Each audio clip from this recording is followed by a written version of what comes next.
The Indiana Fever just played the most important strategic game of their entire offseason. And they won. Clean. Decisive. Exactly the way championship-caliber organizations are supposed to operate when the stakes are highest. When the WNBA announced its first expansion draft in nearly 2 decades, every team in the league faced a brutal calculation: who stays, who goes, and what does losing the wrong player cost you? For Indiana, the stakes were uniquely personal, because this wasn't just roster management. This was about protecting the foundation of what many people believe is the most consequential championship window in women's basketball history. And right now, today, after all the picks were made and the dust settled, that foundation is still standing. Sophie Cunningham is staying in Indianapolis. Caitlin Clark, Kelsey Mitchell, Aliyah Boston, Lexie Hull, all still Fever. The core that walked into this expansion draft together walked out of it together. And if you understand what that actually means for Indiana's trajectory, this story is bigger than a simple roster update. Before we break down every protection decision, every strategic gamble, and exactly what the expansion draft results mean for Clark's 2025 championship run, hit that like button right now. The WNBA just went through one of its most significant structural shifts in 20 years, and this video connects every dot that the surface-level coverage missed.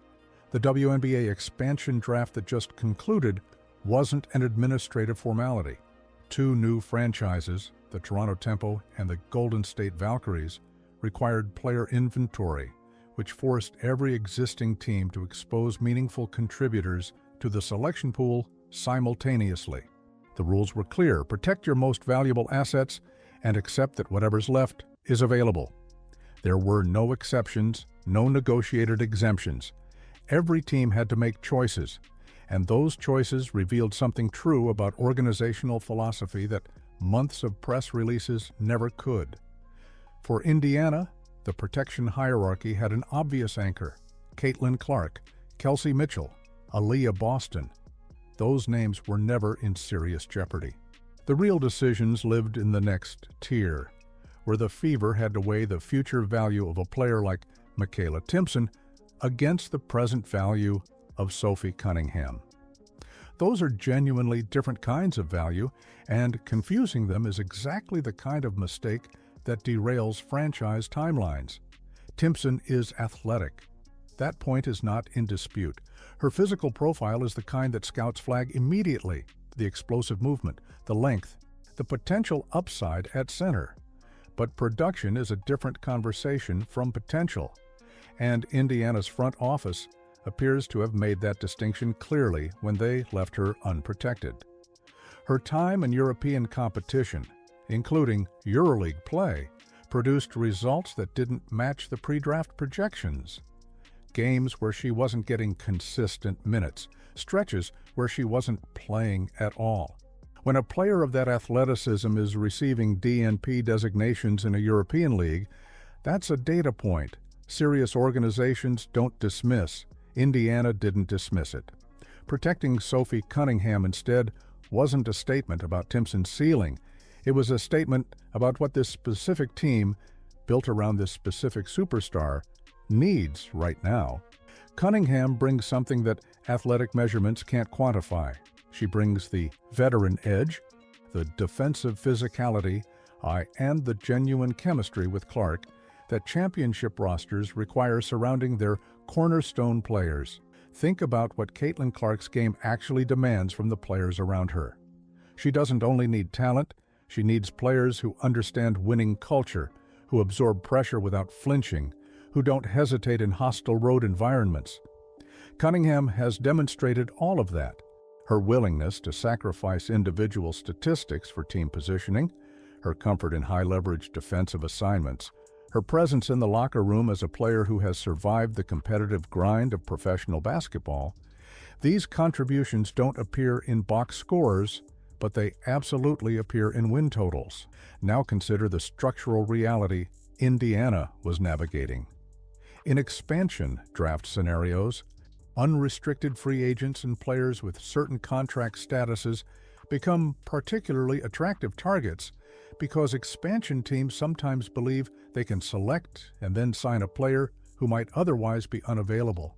Cunningham's combination of experience, defensive toughness, and established chemistry with a generational talent made her a legitimately interesting target, not just for Indiana, but potentially for new franchises trying to fast-track their competitive timelines. The fact that she wasn't taken means either Indiana's protection decisions left no opening, or the expansion teams made different calculations. Either way, the outcome is what matters. The core that survived this draft intact is, when you lay it out plainly, remarkable in its complementary construction. Clark is the engine, the primary creator, the pull-up threat, the gravity that warps defensive coverages around her presence. Mitchell provides legitimate secondary creation and speed that defenses can't ignore alongside Clark's floor gravity. Boston is the anchor, the high basketball IQ, the interior presence, the player who makes everyone around her smarter. Hull has developed into a reliable two-way contributor whose value compounds the longer she plays alongside Clark. And Cunningham is the enforcer, the player who changes the physicality of the game and does the dirty work that winning requires. 5 different skill profiles, 5 players who have logged meaningful time learning each other's tendencies. 5 reasons Indiana entered this expansion draft with more to lose than almost any other franchise in the league. There was a brief moment of genuine confusion during the draft coverage when some observers thought Indiana had lost Lexie Hull, triggering a wave of alarm across the Fever fan base before everyone realized the player selected was Lexie Held, a different person entirely. That moment, as quickly as it resolved, was revealing. The fan reaction wasn't casual, it was immediate, intense, and widespread. The Fever's audience has a sophisticated understanding of this roster's construction, and they recognized instantly what losing Hull would have meant. That level of fan engagement, that deep investment in the specific players on this team, is part of what makes protecting this core a priority that extends beyond basketball strategy into franchise value. Chloe Bibby's departure, formalized through Indiana's farewell graphic, was the cost of this expansion. The Fever's social post caught some attention for visual choices that sharp-eyed followers noticed immediately. Jersey graphics that looked like digital edits rather than official team photography, the kind of detail that spreads quickly in online fan communities. It was a small thing that became its own conversation for a few hours. But Bibby's departure itself is significant because it confirms that Indiana is making deliberate room, not adding for the sake of depth, but creating space for specific pieces that fit a specific vision. That vision, as it becomes clearer through every roster move this offseason, is built around one central belief. This Fever core is ready to compete for a championship, and the front office is going to act accordingly. The most immediate manifestation of that belief is the conversation surrounding Indiana's draft pick, and whether the Fever use it, trade it, or leverage it into something that accelerates the timeline even further. The possibility that Indiana moves the 10th pick rather than using it directly has been gaining traction in WNBA circles, and the reasoning behind it connects directly to the championship window framing. Indiana might prefer to add a proven professional who can contribute immediately over developing another rookie in what the organization appears to view as an active championship window. Draft picks are valuable, but proven players who fit championship rosters are more valuable in specific moments, and the Fever appear to be entering one of those moments. The name that keeps surfacing in trade conversations is Iliana Rupert, currently with the Golden State Valkyries. Rupert is a power forward with genuine floor-stretching ability, solid lateral mobility for her size, and a defensive profile that would pair interestingly alongside Aliyah Boston in Indiana's front court. If Rupert can operate in pick-and-pop situations that create an additional decision-making layer for Clark in the half-court, while Boston continues to anchor the interior, That combination creates problems for opposing defenses that are genuinely difficult to solve without specialized defensive personnel.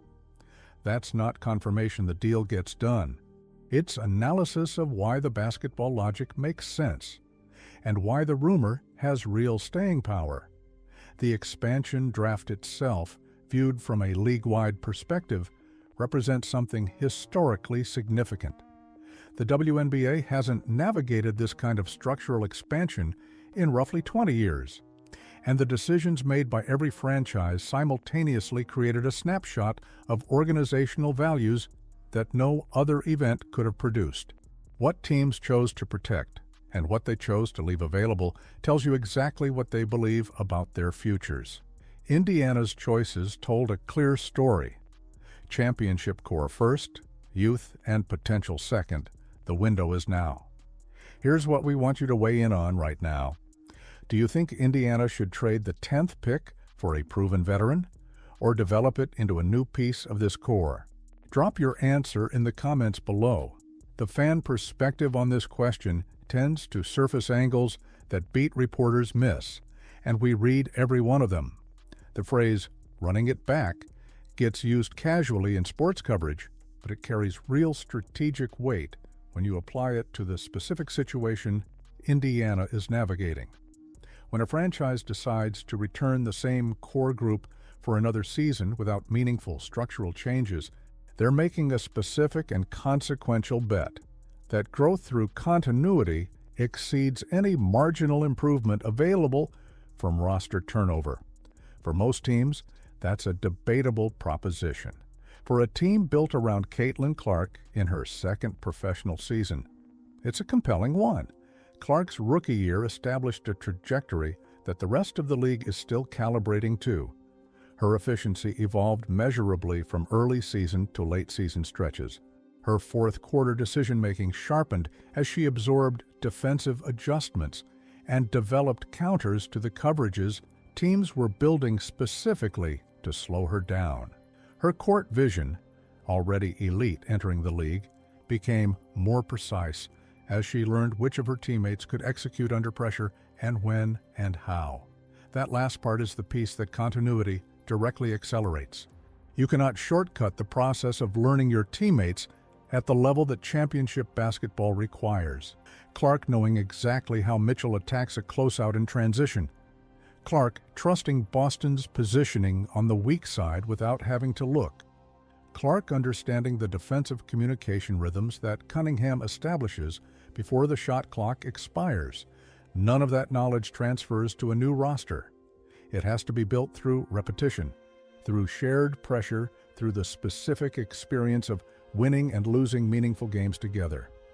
Running it back with this core isn't nostalgia. It's a calculated investment in the compound value of that accumulated basketball knowledge, and it's an investment timed to pay off during Clark's current developmental peak. There are financial dimensions to this decision that rarely enter the public conversation, but absolutely shape the way Indiana's front office thinks about roster construction. Clark's rookie contract created a specific economic window for the Fever, a period where they can build meaningful supporting talent around her without committing maximum salary resources to her specifically. That window is real, and it's finite. Every offseason that passes without adding to the supporting cast is an offseason where the window narrows slightly, not because Clark gets worse, but because the league continues adapting to her. The expansion draft outcome preserved that window. Indiana didn't lose a piece they'd need to replace.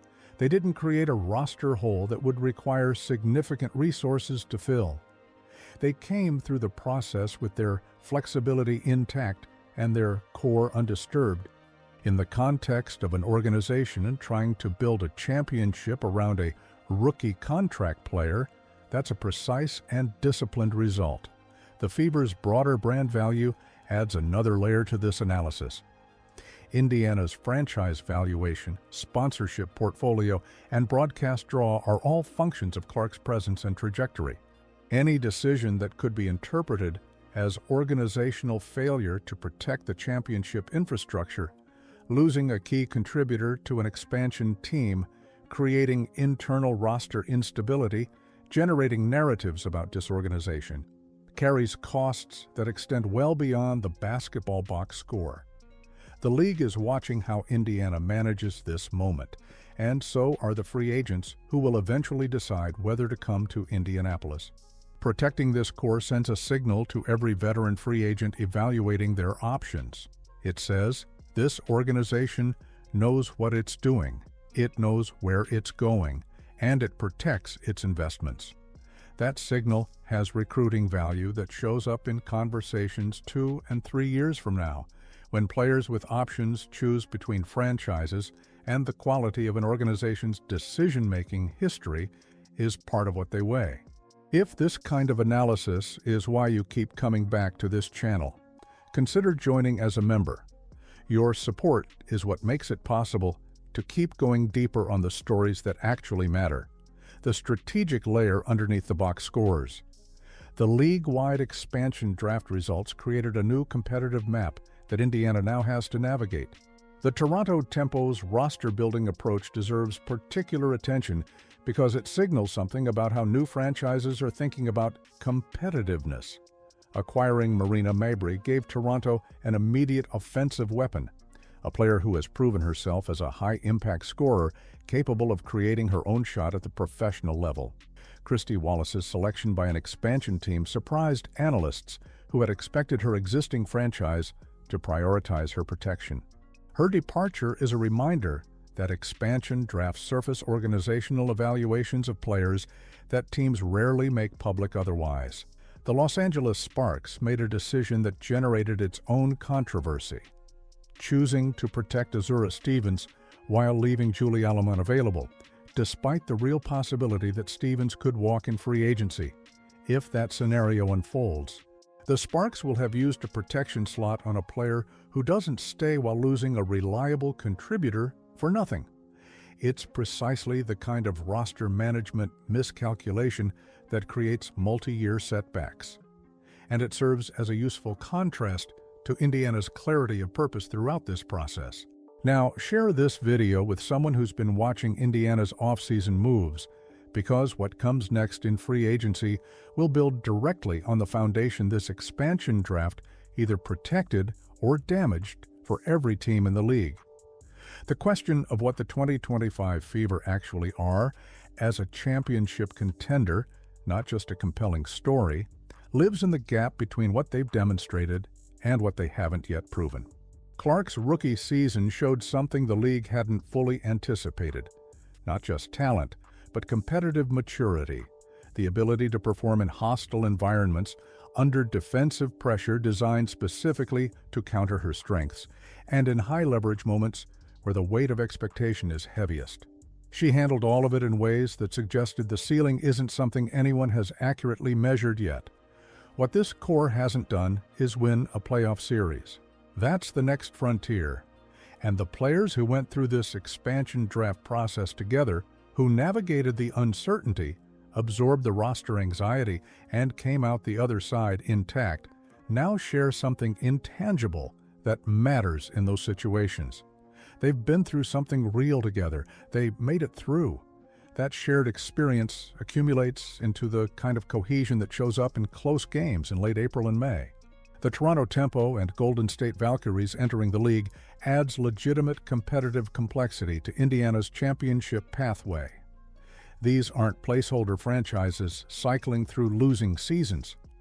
They've entered with resources, with intent, and with rosters that suggest they expect to compete ahead of schedule. Every team that becomes genuinely competitive in this league makes Clark's championship pursuit simultaneously more visible and more difficult, because the competition pool keeps expanding alongside the league's growth. Indiana's response to that reality was visible in every protection decision made during this expansion draft. They are not building towards something. They believe they are already in it, and they acted accordingly. The free agency period that follows this expansion draft will reveal whether that belief is shared at the player level, whether veterans with options look at the Fever's situation and see an organization worth joining in what could be a genuinely historic window.